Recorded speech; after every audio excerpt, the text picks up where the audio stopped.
ओ मेरी जान, बस शुमीनी इतना सा रह गया भाई, असाइन होते होते रह गया। मैं तुम्हें बता रहा हूं, रॉड्री जाने वाला था रियल मैड्रिड, जैसे ही जाता जेसन विल्कॉक्स पक्का साइन करने वाला था शुमीनी को, बट रॉड्री ने, मैनचेस्टर सिटी की चाल है भाई, इन्होंने बार्सिलोना के साथ डील कर ली ताकि यूनाइटेड आगे ना बढ़ पाए। ये है, मैं तुम्हें ये है सच, जब मीडिया तुम्हें नहीं बताएगा बट भाई तुम्हें बताएगा। So here we go guys, बात करते हैं आज यूनाइटेड के ट्रांसफर्स के बारे में और ऐसे नॉन ट्रांसफर्स के बारे में। खैर, लुइस हॉल के बाद अब हमारे पास जेड स्पेंस की डील आ रही है और बहुत सॉलिड तरीके से हमारे को वो ऑफर किया गया है। क्या हमें उसको साइन करना चाहिए?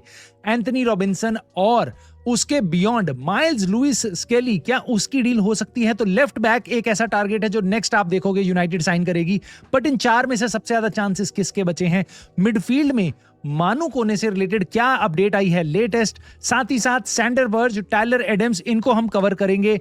उसके बियॉन्ड भाई बलेबा आएगा तो बलेबा ही, उस पे भी एक थोड़ा सा ब्लो आ गया है और बहुत सारी चीजें चल रही हैं, बट मैं आज कोशिश करूंगा अपनी तरफ से ऑनेस्टली कि मैं पॉजिटिव रहूं, इसलिए भाड़ में गए भाई मानू कोने, शुमिनी सब साइड, and we have got the ultimate midfielder that there was ever was. भाई क्रिस्टियन जोर्को आ चुका है और अब ये बताया जा रहा है मीडिया में कि देखो, पहले जो हमने साइन किए थे डिएगो लियोन, सेकू कोने, ऐसे जो साइनिंग करी थी ना, वो ना जिम विम जाना पड़ रहा था उनको, वो फिजिकली रेडी नहीं थे, बट ये लड़का फिजिकली रेडी है, इसको हमने एक छोटा सा खिलाया तो ये रेडी हो जाएगा, चिंता मत करो, आने वाला मिडफील्डर। तो मैं तुम्हें वापस पॉजिटिविटी की एक किरण तुम्हारे को दे रहा हूं, इसको जहां डालना है डाल लो भाई। तो ये बंदा हमारा मिडफील्डर है और ऐसा हमें बताया जा रहा है, अंडर 18 का, मतलब 18 साल का है। अब ये भी आया कोलंबिया से, अभी नई टिकट करा के। सो देखते हैं भाई ये कितना अच्छा आता है। आई जस्ट होप टीम में आए, कभी तो आए और अच्छा करे। So all the best to him. Now moving on, बात करेंगे, बट उससे पहले मैं बताना भूल गया आपको यार, लाइक का बटन अभी दबा सकते हो, अभी अगर नहीं दबाते अभी दबा सकते हो। सब्सक्राइब भी कर सकते हो, नए नए आए हो तो डेली यूनाइटेड कंटेंट चाहिए। हाइप कर सकते हो अगर मोबाइल से देख रहे हो, और कमेंट करके अपने थॉट्स बता सकते हो। इसलिए आगे जल्दी बढ़ता हूं मैं कि भाई यूनाइटेड स्टैंड पे बताया भाई बेन जेकब्स ने अपने एक इंटरव्यू में, भाई उन्होंने बताया कि देखो, असाइड फ्रॉम द, बेसिकली वो कह रहे हैं कि देखो थोड़ा डिसअपॉइंटिंग है, इट्स बीन डिसअपॉइंटिंग सो फार, और असाइड फ्रॉम द फ्लरी कि भाई अचानक से हमने सैंटोस और टेलेमेंस को साइन कर लिया था, वो फ्लरी है। Oh my God, that's a flurry, my God, मुझे तो लगा था एवरलांच आ गया है। खैर, वो कह रहे हैं कि उसके अलावा डिसअपॉइंटेड है भाई मतलब बेन जेकब्स के लिए भी डिसअपॉइंटिंग है, उधर डेविड ऑनस्टीन के लिए भी डिसअपॉइंटिंग है। वो भी कह रहा है कि भाई मेरे को तो लगा था ये लोग बिजी होंगे, बट इन सबको अजीब है, पता नहीं, हमारे यूनाइटेड को ना ये बदनाम करना चाहते हैं। मैं तुम्हें ऑनेस्टली बता रहा हूं, ऐसा कुछ भी नहीं है। हम पक्का प्लेयर लाएंगे, बड़े बड़े लाएंगे। अब बेन जेकब्स ने और बताया भाई, यहाँ पे उन्होंने कहा देखो कि अगर हाइंडसाइड में, कि देखो अगर इनको वो नहीं मिला जो इनको चाहिए था, तो ये बाद में ये बात बोल देंगे। कह रहे पेंट द नैरेटिव, वो नैरेटिव ये चला देंगे कि वो पता है तुम्हें फाइनेंसेस नहीं थे इसलिए कर नहीं पाए। जबकि बेन जेकब्स हमारे ही क्लब को बदनाम करने की कोशिश कर रहा है। कह रहा है कि देखो, मीडिया ये बोलेंगे कि भाई देखो, टेलेमेंस की डील से पहले ना ये 75 मिलियन 80 मिलियन मथेउस फर्नांडिस को देने को तैयार थे, एलियट एंडरसन के लिए 85-90 तक जाने को तैयार थे, शुमीनी के लिए 70 मिलियन देने को तैयार थे। ठीक है, तो ये जो बात बोलेंगे, ये नैरेटिव गढ़ सकते हैं अभी भी कि फाइनेंसेस टाइटर थे, जो पहले के जो डेटा है उसके हिसाब से पक्का पता है, सबको पता है कि नहीं है, फाइनेंसेस टाइटर नहीं है। और अगर अभी भी इनको तुम देखो तो सही, मतलब कितना मेरे क्लब को बदनाम करने की कोशिश करते हैं, इतनी झूठी खबरें फैलाते हैं भाई ये लोग। ये कह रहे हैं देखो कि अनलाइक स्पर्स और चेल्सी, ठीक है, जैसे स्पर्स इस बार यूरोप में नहीं है, चेल्सी इस बार यूरोप में नहीं है, तो यूनाइटेड इस बार एक्सप्लॉइट नहीं कर सकती स्क्वाड कॉस्ट रेशियो को। जो नया बेसिकली एक रूल आया है, पीएसआर को हटा के स्क्वाड कॉस्ट रेशियो, आपका टोटल रेवेन्यू जो है, प्रॉफिट नहीं रेवेन्यू जो है, उसका 70% आप खर्च कर सकते हो अगर आप यूएफए के किसी कंपटीशन में खेल रहे हो। उससे ज्यादा आपकी प्लेयर की ट्रांसफर, वेजेस और ये सारी चीजें मिला जुला के पूरा फर्स्ट टीम को खड़ा करने का खर्चा 70% से कम होना चाहिए। और स्पर्स और चेल्सी जैसे क्लब्स के लिए जो वहां पे नहीं है यूएफए प्रीमियर लीग में जो खेल रहे हैं, उनका 85% तक वो ज्यादा खर्च कर सकते हैं। मैंने कहा भाई बात तो बहुत सही है, बट कुछ लोग जो नेगेटिव होंगे ना, मैं तुम्हें बता रहा हूं, वो इस बात को ना यहाँ पे हिपोक्रेसी कॉल आउट कर देंगे कि भाई जब हम यूएफए में नहीं थे लास्ट ईयर, तो हमें ये बताया जा रहा था कि भाई पैसा खर्च नहीं कर सकते, एमरिम को उसके प्लेयर नहीं दे सकते। मिड सीजन में तो बस उसको डोरगू दे दिया था, और उसके बाद तो भाई इसने 4-5 प्लेयर बाहर निकाल दिए हमने, सांचो से लेके रैशफोर्ड तक, लेकिन हम टीम को उतना नहीं ला सकते। देखो यूरोप नहीं है, टाइम नहीं है, पैसा नहीं है ना। चैंपियंस लीग होगी तो लाएंगे। अब जब चैंपियंस लीग आ गई है तो ये बोल रहे हैं भाई, जो नेगेटिव लोग हैं वो कह रहे हैं कि भाई अब देखो ये बहाना लगा रहे हैं 70% रेवेन्यू का। मेरे को समझ नहीं आता भाई, इन नेगेटिव लोगों को कोई तो चीज चाहिए भाई बोलने के लिए भाई यूनाइटेड के बारे में। खैर हम पॉजिटिव हैं, हम बात करते हैं भाई आगे। वो कह रहे हैं, बेन जेकब्स बता रहे हैं कि भाई कोने की डील जो है वो बेसिकली डिपेंड करती है if in particular Jason Wilcox is sold. भाई मैंने ये जब लाइन सुनी ना, मैं तो कहा भाई oh my God, Jason Wilcox is sold, please उसको अभी बेच दो। बट उसका बाद में मेरे को रियलाइजेशन हुआ कि अच्छा, Jason Wilcox is sold by the idea कि मानू कोने को ले ले, यानी कि क्रिस्टोफर विवेल कह रहा है कि मानू को ले। जेसन विलकॉक्स खुश नहीं हो रहा है। माइकल कैरिक कह रहा है कि भाई मेरे को प्रीमियर लीग एक्सपीरियंस चाहिए। तो अभी हम बस इंटरनल डिबेट कर रहे हैं। बहुत अच्छी बात है, कुछ नेगेटिव लोग हैं वो बोलेंगे कि भाई अभी तक तुम्हारे को तो पता था भाई, तुम्हें 1 साल पहले से तुम्हें मिडफील्डर चाहिए था, तुम्हारे को अभी तक डिबेट ही चल रही है। तो उसके बाद भाई, लेकिन ये सब नेगेटिव है, इन चीजों पे ध्यान मत दो। बहुत अच्छी हेल्दी चीज होती है डिबेट करना। एक डेमोक्रेसी में डिबेट बात करने की स्कोप बिल्कुल होना चाहिए। बहुत अच्छा चीज कर रही है United, we should be patient.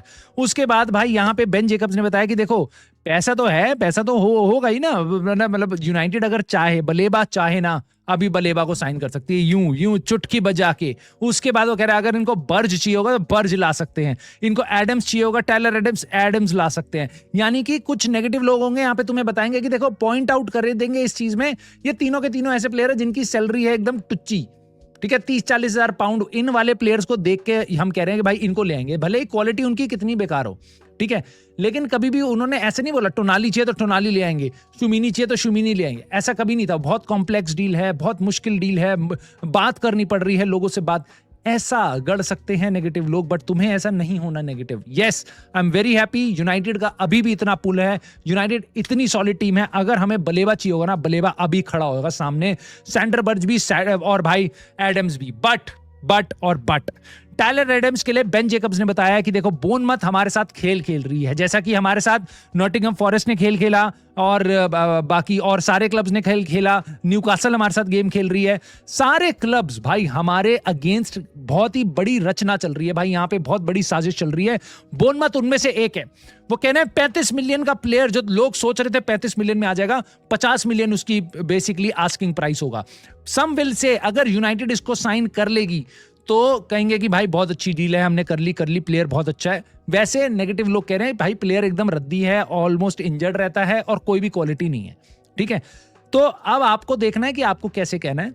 और अगर यूनाइटेड इसको करती है साइन तो कुछ नेगेटिव लोग ये भी बोलेंगे क्या ये ओवर प्राइज्ड नहीं है, बट अगेन हम पॉजिटिव हैं, हम अच्छी बातें करेंगे। सो हम आगे बढ़ते हैं, हम देखते हैं। माय गॉड, बलेबा बस भाई साइन करने ही वाले थे, मतलब मैं तुम्हें बता रहा हूं, यूनाइटेड ने बोल दिया था भाई 75, 80, 100 मिलियन जितना चाहिए लेके जाओ प्लेयर अगर हमारे को चाहिए तो चाहिए। बट वापस बलेबा और ब्राइटन ये भी हमारे अगेंस्ट साजिश कर रहे हैं, और इन्होंने क्या कर दिया देखो, Baleba suffered ankle ligament damage in pre season.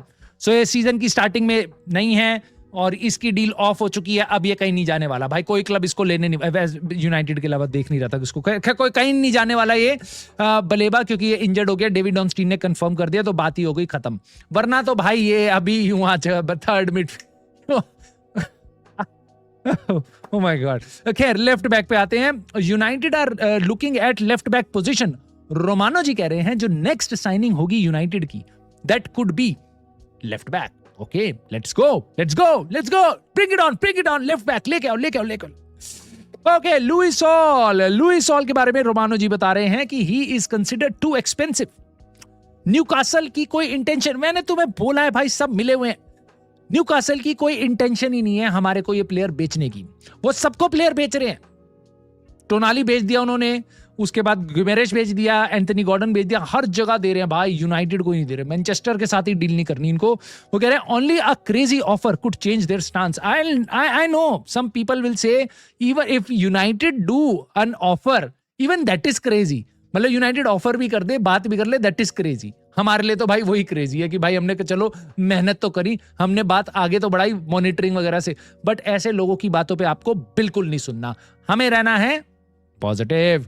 उसके बियॉन्ड दोस्तों, लुइस हॉल नहीं तो भाई माइल्स लुइस केली सही, इसके नाम में भी लुइस आता है। बट अब बेन जेकब्स बता रहे हैं कि ये डील बहुत डिफिकल्ट है। मैं तुम्हें बता रहा हूं भाई, एक एक क्लब का तुम नाम ले लो और सारे के सारे यूनाइटेड ये कह रहे हैं साला कि अब माइल्स लुइस केली की डील बहुत डिफिकल्ट है, एस्ट्रोनॉमिकल मनी चाहिए होगा आर्सेनल से ये प्लेयर निकालने के लिए। तो ये मूव बहुत अनलाइकली है। यही चीजें कर करके ना ये चाहते हैं भाई यूनाइटेड को 21st टाइटल जीतने नहीं देना चाहते। ये सब के सब मिले हुए, मैं तुम्हें फिर बता रहा हूं। चलो ये भी गया यहां से।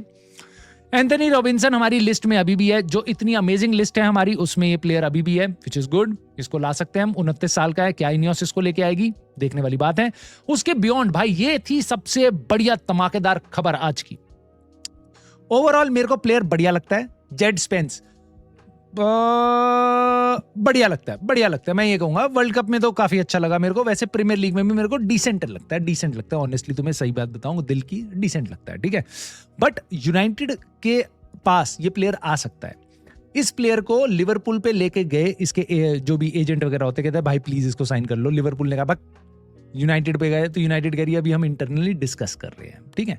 अब टॉटनहम हॉटस्पर्स इस प्लेयर को रखना चाहती है, रॉबर्टो डिजर्बी रखना चाहता है, बट इसके नखरे झेल नहीं रहा। वो कह रहा है भाई तू रहेगा ना तो स्क्वाड प्लेयर रहेगा, हमारे पास ओडोगी भी है, तू भी है, जो अच्छा खेलेगा वो खेल लेगा। ये प्लेयर लेफ्ट में भी खेल सकता है, राइट में भी खेल सकता है। ये चीजें ऐसी हैं जो भाई हमारे यहाँ पे बहुत चलती है यूनाइटेड में, तो हमें तो ऐसे प्लेयर चाहिए जो एक पोजीशन में भले ही बहुत अच्छा ना खेलें बट 4 पोजीशन कवर कर ले, ठीक है। बट तो यूनाइटेड में भी इसमें टेम्प्ट हो सकती है मेरे ख्याल से। अगर डील बढ़िया मिल रही है तो कर लो भाई कर लो, कोई ले आओ। हमें पता है लुइस हॉल वगैरह नहीं आ रहे, दिस इज पॉजिटिव, लेके आ जाओ। खैर तो जेड स्पेंस ने बोल दिया कि भाई मेरे को फर्स्ट टीम प्लेयर का टीम चाहिए, तो अगर मेरे को तुम स्टार्टिंग लेफ्ट बैक नहीं बना रहे हो अपना टॉटनहम हॉटस्पर्स में तो मैं तो चला।